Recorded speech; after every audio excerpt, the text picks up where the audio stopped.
This is News Briefs. Good evening, Plattsburgh. Thank you for joining us on this beautiful Thursday evening. I'm your host, Justine Almareris. And I'm Stephen Pryor, and you're watching News Briefs. In the wake of the Sandy Hook shooting, U.S. Senator Richard Blumenthal has announced plans to introduce new legislation requiring background checks to purchase ammunition in Connecticut. Recent pollings, however, show public support for the gun restrictions has declined since the shootings. New York City Mayor Bloomberg said, "We cannot afford to wait for another tragedy. It's long past the time for elected officials to listen to their constituents and pass reforms like comprehensive background checks that will save lives." In related news, President Obama moved Thursday to put the muscle of the White House and his networks of supporters behind a gun control package tracking towards the Senate floor. The president raised concern that the shock of the Newtown shooting could soon fade.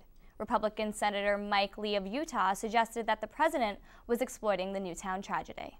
In other news, Pope Francis is shaking things up yet again by electing to not move into the papal apartment used by Benedict and others before him, preferring instead to stay in a simple suite at the Vatican Hotel.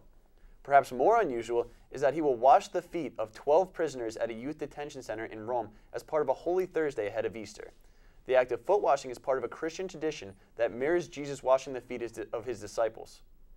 And finally, be sure to tune in this Wednesday for PSTV Live Night. You heard correct, PSTV will be going live all night, so anything could happen. I can't wait for it. I'm really excited. And I actually hear you're hosting. Is that true? Yes, everyone needs to tune in to PSTV because I'll be hosting along with Russell Roberts. He's another News Brief anchor on Friday. I hope that they'll let me maybe make a guest spot appearance. Maybe if you're lucky. Well, that's all the time we have for tonight. Tune in tomorrow for some more News Briefs. I'm Justine Almareris. And I'm Stephen Pryor. You have a good night, North Country.